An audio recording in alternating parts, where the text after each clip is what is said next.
নতুন বছরে তুমি খুব ভালো থেকো, স্বপ্নেরা সব পাখা মেলে যেন ওড়ে। নতুন বছরে সবাইকে ভালো রেখো, কাছে টেনো যারা আজও আছে অনাদরে। Create I performing art production house নিবেদিত শ্রী নির্মল কুমার সাহু পরিচালিত ও নির্দেশিত ফ্রেন্ডস টিভির পর্দায় সম্প্রচারিত আপনাদের ভীষণ প্রিয়, অত্যন্ত জনপ্রিয় মনোগ্রাহী অনুষ্ঠান আনন্দধারা। এই অনুষ্ঠান আপনাদের মন ভালো করার বার্তা দেয়, আনন্দের বার্তা দেয় গানে গানে, কবিতায় ও কথায়। নমস্কার, আজ আনন্দধারার সঞ্চালনায় মনের প্রাণের হৃদয়ের বন্ধু আমি অঙ্কিতা। আমার সঙ্গে রয়েছে বর্তমান সময়ের 4 জন আবৃত্তি শিল্পী। পরিচয় করিয়ে দিই, আমার বাম দিক থেকে সুস্মিতা ব্যানার্জি, সুস্মিতা রায় কর্মকার, ইতালি ব্যানার্জি এবং সায়নী চ্যাটার্জি। কথা বলবো সরাসরি শিল্পীদের সাথে। প্রথমেই চলে যাই সুস্মিতার কাছে। 2 সুস্মিতা পাশাপাশি বসে রয়েছে। প্রথমে একদম বাম দিকে সুস্মিতা, তুমি কোথা থেকে আসছো? নমস্কার, আমার নাম সুস্মিতা ব্যানার্জি, আমি আসছি গড়িয়া থেকে। আচ্ছা সুস্মিতা, কি করা হয়, কি করো? আমি এখন আবৃত্তি শিখি এবং তার সঙ্গে পাশাপাশি এখন আমি বিউটিশিয়ানও শিখবো বলে আচ্ছা। ভর্তি হয়েছি বাহ। মিশনে। খুব ভালো। আবৃত্তি কি ছোট থেকেই ভালো লাগে? হ্যাঁ, আমাদের পাড়া ক্লাবে আমি সবসময় নাচ গান হোক, যেটাই হোক বা আবৃত্তি হোক, আমি সবসময় সেটাতে পার্টিসিপেট করতাম। সেখান থেকেই আবৃত্তি আমার খুব ভাল লাগে এবং তার সাথে আমার যে ক্লাবের ওখানে একজন শিক্ষক ছিলেন, তিনি আমাকে বলেছিলেন যে আবৃত্তি শিখতে। তারপর থেকেই আমার আবৃত্তিটা খুব ভালো লাগে। খুব ভালো। সুস্মিতা, তুমি কার কবিতা মূলত ভালোবাসো, একটু শুনি।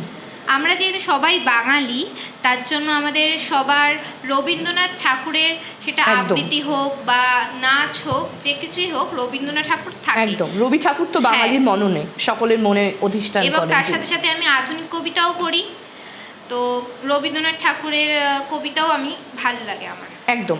তো চলো সুস্মিতা, আজকে আমরা শুরুতে একটা রবীন্দ্রনাথ ঠাকুরের কিছু শুনে নিই তোমার থেকে। চলো, কি শোনাচ্ছ? এক গায়ে কবিগুরু রবীন্দ্রনাথ ঠাকুর। আমরা দুজন একটি গায়ে থাকি, সেই আমাদের একটি মাত্র সুখ। তাদের গাছে গায়ে যে দোয়েল পাখি, তাহার গানে আমার নাচে বুক। তাহার দুটি পালন করা ভেড়া চড়ে বেড়ায় মোদের বটমূলে। যদি ভাঙে আমার ক্ষেতের বেড়া, কোলের পরে নিই তাহারে তুলে। আমাদের এই গ্রামের নামটি খঞ্জনা, আমাদের এই নদীর নামটি অঞ্জনা। আমার নাম তো জানি গায়ের 5 জনে, আমাদের সেই তাহার নামটি রঞ্জনা। 2টি পাড়ায় বড়ই কাছাকাছি, মাঝে শুধু একটি মাঠের ফাঁক। তাদের বনের অনেক মধুমাছি, মোদের বনে বাঁধে মধুর চাক। তাদের ঘাটের পূজার জবা মালা ভেসে আসে মোদের পাড়ার ঘাটে। তাদের পাড়ার কুসুম ফুলের ডালা বেচতে আসে মোদের পাড়ার হাটে। আমাদের এই গ্রামের নামটি খঞ্জনা, আমাদের এই নদীর নামটি অঞ্জনা।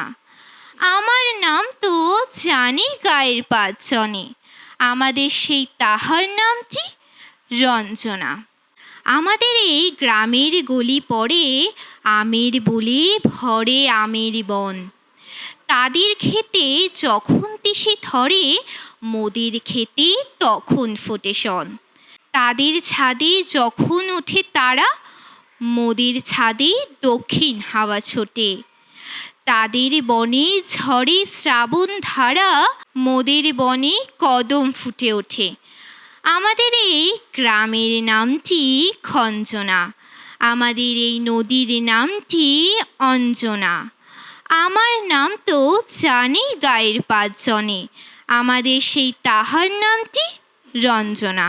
বাহ, ভীষণ সুন্দর সুস্মিতা, অনেক অনেক শুভেচ্ছা, অভিনন্দন তোমাকে। এবার চলে যাই আরেক সুস্মিতার কাছে। সুস্মিতা রায় কর্মকার। কোথা থেকে আসছো সুস্মিতা? গড়িয়া থেকে। আচ্ছা, সুস্মিতা কি করা হয়? আমি প্রফেশনে ড্রয়িং টিচার। আচ্ছা, আর্ট। একদম, খুব ভালো। আর আবৃত্তির সাথে ভালোবাসা কবে থেকে? গত 4-5 বছর থেকে। 4-5 বছর ধরে তুমি শিখছো। কার কবিতা ভালো লাগে সুস্মিতা? কবি গুরু রবীন্দ্রনাথ ঠাকুর তো সবারই প্রিয়। সবারই প্রিয়, একটু আগেই বললাম সেই তার কথাটা। সাথে সাথে আমি সাদাত হোসাইনের বাংলাদেশি কবি, বাহ।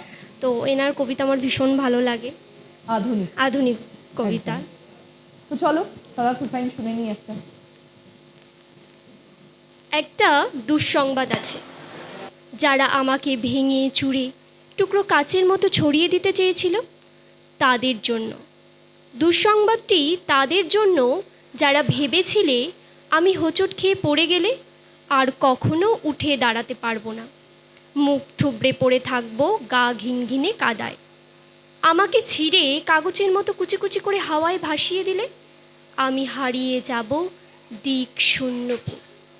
যে আমাকে টেনে হিচড়ে নামিয়ে নিতে চেয়েছিল অতলান্তিক বিষাদ সমুদ্রে, ডুবিয়ে দিতে চেয়েছিল এক পৃথিবী বিবমিশায়, যে আমাকে অযৌত রাতের কান্না লিখে দিয়ে বুকের ভেতর খুঁড়ে দিতে চেয়েছিল শ্যাওলা জমা স্যাঁতস্যাঁতে এক মজা পুকুর, যে আমাকে দুঃখ দিয়ে পুড়িয়ে শেষে উড়িয়ে দিতে চেয়েছিল ছায়ের মতন, তাদের জন্য দুঃসংবাদ। হ্যাঁ, তাদেরই জন্য দুঃসংবাদ। আমি এখন পাখির মতন, আমায় ছিঁড়ে কুচি কুচি করে হাওয়ায় ভাসিয়ে দিলে এখন আমি ডানা মেলে আকাশ জুড়ে উঠতে জানি। কাটা যায় না, ভাঙা যায় না, আমি এখন জলের মতন, ভেসে যেতে যেতেও হঠাৎ জলোচ্ছ্বাসে ভাসিয়ে দিতে আমিও জানি। আমিও জানি ছড়িয়ে থাকা টুকরো কাচের শরীর থেকে দুফলা এক ছুরি হতে। এই যে মানুষ দুঃখ দিতে দক্ষ ভীষণ, সেও জানুক আমি এখন হাসতে জানি। শ্যাওলা জমা পুকুর জুড়ে আমিও এখন রোদের মতো ভাসতে জানি। প্রস্থানের গল্প লিখেও ইচ্ছে হলেই আবার ফিরে আসতে জানি। আমি এখন পুড়ে যাওয়া ছায়ের ভেতর জেগে ওঠা ফিনিক্স পাখি। আমি এখন মৃত্যু মেরে বাঁচতে জানি। বাহ, আমি এখন পুড়ে যাওয়া ছাইয়ের ভিতর জেগে ওঠা ফিনিক্স পাখি। অসাধারণ। সাদাত হোসাইন আমারও অত্যন্ত প্রিয় একজন কবি, বাংলাদেশের, দুই বাংলার জনপ্রিয় কবি, বাংলাদেশের মূলত। খুব ভালো লাগলো। ইটালি কোথা থেকে আসছো? আমি আসছি ঢাকুরিয়া থেকে। ইটালি কি করা হয় পেশাগতভাবে? আমি পেশায় শিক্ষিকা, আমার নিজস্ব টিউটোরিয়াল আছে সাহিত্য চয়ন বাহ। ঢাকুরিয়ায়। নিজের হাতে তাকে গড়ে তুলেছি 2006 সালে। অসাধারণ। 2026 সালে তার 20 বছর পূর্তি। বাহ, মানে ছাত্র গড়ার কারিগর ইটালি। হ্যাঁ, ছাত্রছাত্রী গড়ার কারিগর বলতে পারেন। খুব ভালো। আর কবিতার প্রতি ভালোবাসা কবে থেকে? কবিতার প্রতি ভালোবাসা যবে থেকে অ আ ক খ বর্ণপরিচয় শিখে কবিতা শিখেছি আর কি, তবে থেকেই। এবং যেহেতু আমি পড়াই, আমাকে তো আবৃত্তিটা ভালো করে শিখতেই হয়েছে, নিশ্চয়ই। যেহেতু বাচ্চাদেরকে ঠিকভাবে শেখানোর ব্যাপার। তো সেই হিসেবে রবীন্দ্রনাথ তো আমারও ভীষণই প্রিয়, সকলেরই প্রিয়। সকলের প্রিয়। এবং আমি যেটা সবসময় বলতে ভালোবাসি, আমাদের মন খারাপে রবীন্দ্রনাথ, আমাদের মন ভালো লাগলে রবীন্দ্রনাথ, প্রেমে পড়লে রবীন্দ্রনাথ, প্রেম ভাঙলেও রবীন্দ্রনাথ। ঠিক ঠিক ঠিক, একদম। বাঙালিদের রবীন্দ্রনাথ ছাড়া সকালও হয় না, রাত্রে ঘুমও একদম হয় না। একদম একদম। তো চলো সরাসরি উপস্থাপনায় চলে যাই ইটালি। হ্যাঁ, আমি আজকে একটু অন্যরকম একটা কবিতা শোনাবো। রবীন্দ্রনাথের নয়, অন্য একজন কবির লেখা, কিন্তু রবীন্দ্রনাথকে নিয়েই কবিতাটি। আমি সরাসরি কবিতায় আসছি। একদম। যখন তোমার কেউ কাছে নেই, যখন তোমার একলা লাগে, উথাল পাথাল মনের ভেতর 17 ভাবনা জাগে, নিজের সঙ্গে লড়তে লড়তে ক্লান্ত যখন বিষণ্ণ প্রাণ, তখন বন্ধু হাতের কাছে রেখো একটা গীত বিতান। যেই না তুমি 2-4 কলি গেয়ে উঠবে, আপন মনে দেখবে জ্বলে উঠল প্রদীপ বুকের মধ্যে সঙ্গোপনে। স্নিগ্ধ আলোর ঝর্ণা ধারায় ধুইয়ে দেবে তার কবিতা। বন্ধু কেবল হাতের কাছে রেখো একটা সঞ্চয়িতা। ভাবছো কেন ফুরিয়ে গেছো, থাকছো কেন একলা ঘরে, ফুটবে গো ফুল, ফুটবে তোমার সকল কাটা ধন্য করে। বুকের মধ্যে এগিয়ে চলার মন্ত্র পাবে, তাই তো বলি আর কিছু নয়, হাতের কাছে রেখো একটা গীতাঞ্জলি। কান না থাকে, কার না থাকে। তাই বলে কি শূন্য সবই? সামনে আদিগন্তভূমি, মাথায় দেদীপ্যমান রবি, পথ চলো সেই আশীর্বাদেই, জীবন জয়ের মহোৎসবে, তাপস নিঃশ্বাস বায়ে মুমূর্ষরা বিলীন হবে, তাপস নিঃশ্বাস বায়ে মুমূর্ষরা বিলীন হবে। নমস্কার। কবি অনির্বাণ ঘোষ, তাই তো? আধুনিক কবি, অত্যন্ত ভালো একটা কবিতা। মানে কবিগুরুকে ট্রিবিউট দেওয়ার জন্য ওনার সব বইগুলোর নামগুলোকে নিয়ে এত সুন্দর কবিতা, মন ছুঁয়ে যাওয়ার মন মতো, ছুঁয়ে যাওয়ার মতো, একদম, একদমই একদম। তাই। ওনাকে নিয়ে তো অনেক লেখা আছে, কিন্তু ওনার কবির মানে বইয়ের নামগুলো নিয়ে এরকম সুন্দর লেখা সত্যি বিরল। চলে আসি সায়নীর কাছে। সায়নী, তুমি কোথা থেকে আসছো? আমি বীরভূম থেকে আসছি। আচ্ছা, সায়নী, কি করা হয়? আবৃত্তিটা কি পেশা নাকি এটা ভালো লাগা? না, এটা আমার ভালো লাগাই বলতে পারেন, কারণ আমি এখানে এসেছি পড়াশোনার সূত্রেই। তো পাশাপাশি আমি জব করছি এবং মন ভালো রাখার জন্য আমি আবৃত্তিটাকেই বেছে নিয়েছি। বাহ, খুব কারণ- ভালো, ভালো লাগে এটা। মানে আবৃত্তি, নাচ, গান, সংস্কৃতি এগুলো ভালো লাগা মানে একটা সুস্থ সমাজের একটা বার্তা পাওয়া যায়। সমাজকে সুস্থ রাখতে, রিফ্রেশ করতে সংস্কৃতিটাই আমাদের একমাত্র হাতিয়ার, যা চারপাশে চলছে। কার কবিতা ভালো লাগে সায়নী?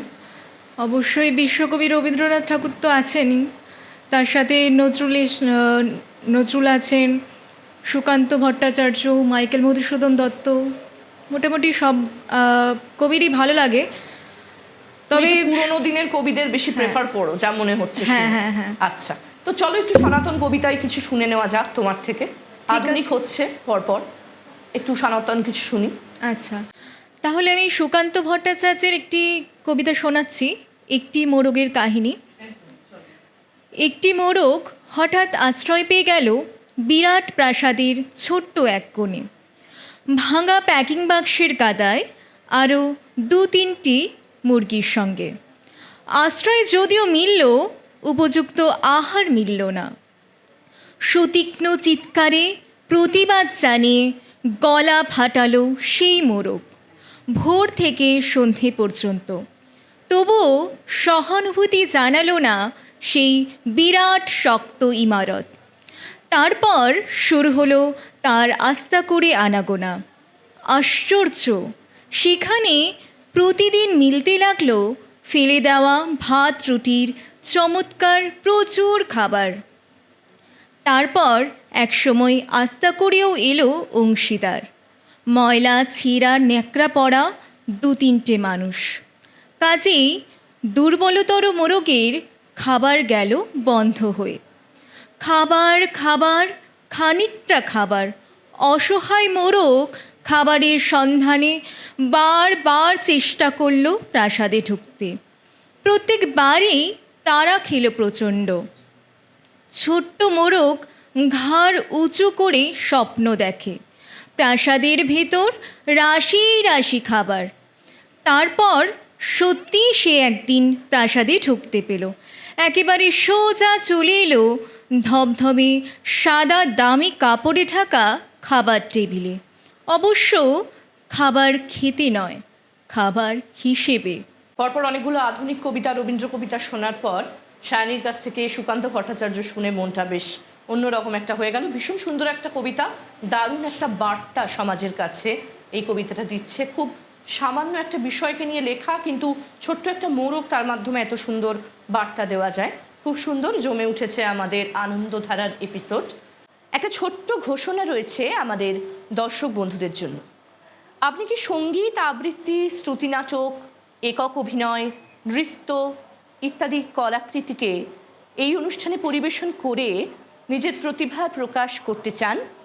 তাহলে আর দেরি না করে অডিশনের জন্য এক্ষুনি ফোন করে ফেলুন টেলিভিশন স্ক্রিনে দেওয়া 2টি নম্বরে। ধন্যবাদ। সায়নীর পর আবার ফিরে যাই সুস্মিতা ব্যানার্জির কাছে। সুস্মিতা, তোমার একটা রবীন্দ্র কবিতা আমরা প্রথমেই শুনে নিয়েছিলাম। এবার তুমি যদি আধুনিক কিছু শোনাও আমাদের। আধুনিক কবিদের মধ্যে কার লেখা পড়তে ভালো লাগে? আমার আধুনিক কবিতার মধ্যে কবি মেঘদূত অঙ্কনের লেখা খুবই ভালো লাগে। একদম, আমারও তো- ভীষণ প্রিয় কবি। আমি তারই একটা লেখা আজকে শোনাবো। একদম একদম, চলো। দুগ্গা নামের একটি মেয়ে বাপখানা যায় রিক্সা চালায়। স্কুলে তার হয়নি যাওয়া, শরীর বিকোয় পেটের জ্বালায়। টুক্কা নামের একটি মেয়ে, পাগলিটা তার জন্ম দিল। হাত পেতে সে ধুলোয় লুঠায়, ভিক্ষা যে তার ভাগ্যে ছিল। টুক্কা নামের একটি মেয়ে, বাসন মাজে লোকের বাড়ি। মাসের শেষে মাইনে পেলে তবেই চড়ে ভাতের হাঁড়ি।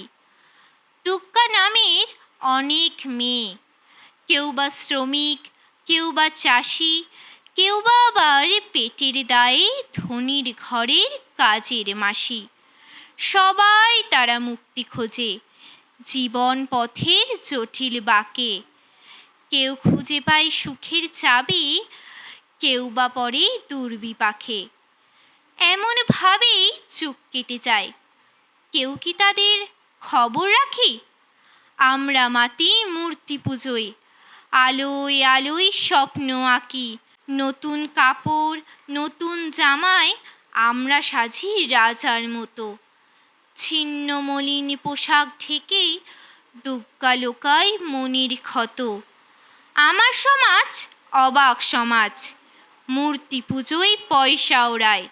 স্পন্দনহীন মাটির দেহে লক্ষ কোটির গয়না মোড়ায়। আসল দেবী উৎসবেতেও অশ্রু ঝরায় রাতের বুকে। নতুন জামার স্বপ্ন ছেড়ে অন্ন জোগায় শিশুর মুখে। হাজার হাজার দুগ্গা এমন ঘরের কোণে চোখরে মরে। কীটের মতন জীবন কাটায় আলোর নিচের অন্ধকারে। হাজার হাজার দুগ্গা এমন ঘরের কোণে টুকরে মরে। কীটের মতো জীবন কাটায় আলোর নিচের অন্ধকারে। একটি অসাধারণ লেখেন, আমারও ভীষণ প্রিয় কবিতা। এবার চলে আসি সুস্মিতা রায় কর্মকারের কাছে। সুস্মিতা, তোমার থেকে তো আমরা এর আগে একটা সমাজের চেতনামূলক কবিতা শুনলাম সাদাত হোসাইনের। এবার তুমি একটু একটু হালকা চালের, একটু হাসি মজা এরকম ধরনের কিছু বলো, একটু যাতে আমরা একটু আনন্দ করতে পারি। আবার কবি মল্লিকা সেনগুপ্তের একটি কবিতা, 20 বছর ফিরে আচ্ছা। পেতাম যদি। চলো। 20 বছর ফিরে পেতাম যদি, নতুন করে সাজিয়ে নিতাম ঘুটি। আমি তখন 25 বসন্তের যেন বিনাশ সাগর থেকে উঠি। 20 বছর ফিরে পেতাম যদি, অন্য কোনো জীবন বেছে নিতাম। ঘূর্ণি তুলে হেঁটে যেতাম চাঁদে, তারায় তারায় উঠত জ্বলে নাম। হিলহিলে ত্বক, চেকনাই চোখ মুখ, সাজ পোশাকে লাগিয়ে দেব তাক। যে দেখবে তার ঘুরবে মাথা ভো ভো, খুশি হবেন বুড়ো পেট্রিয়াক। নিজের টাকা স্বয়ম্বর সভায় বেছে নিতাম সুপারম্যান হিরো।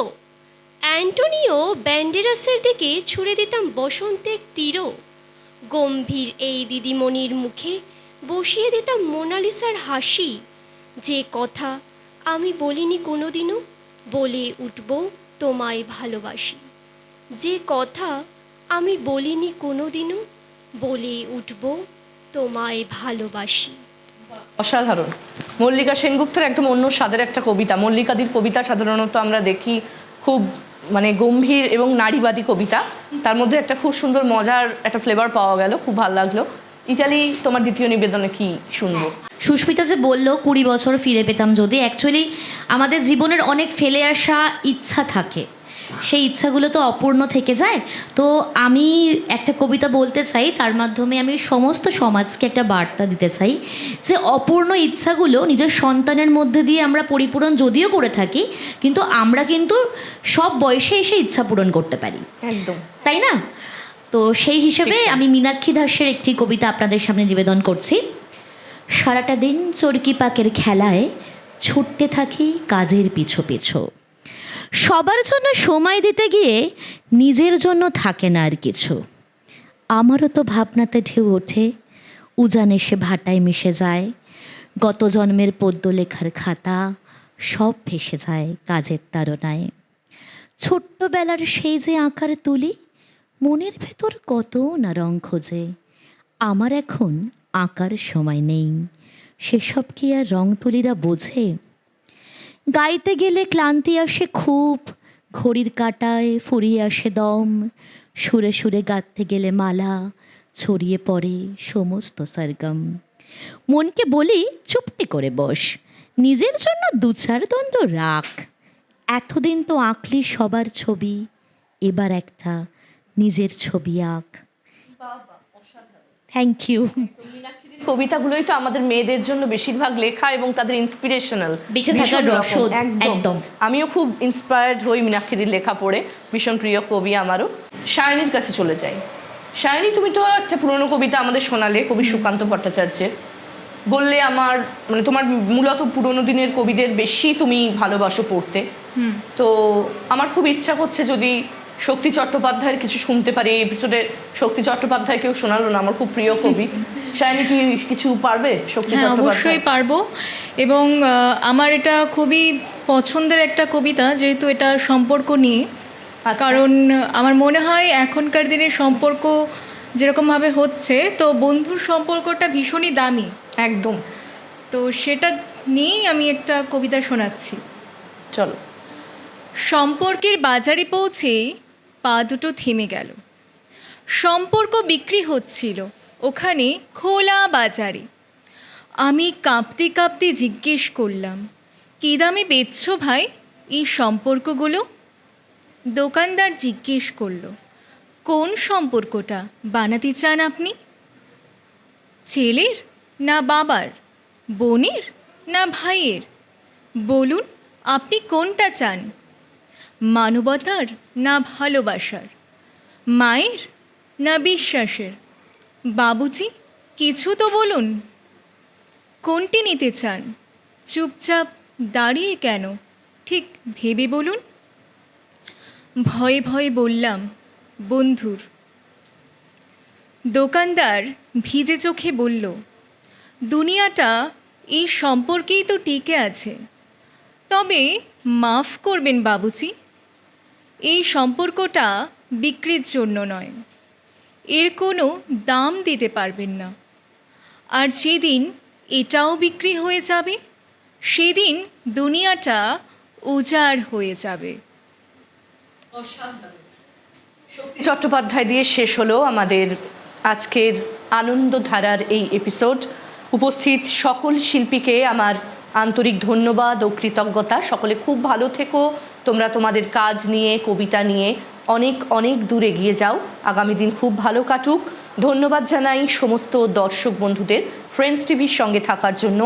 আবার দেখা হবে আগামী পর্বে। শুভরাত্রি।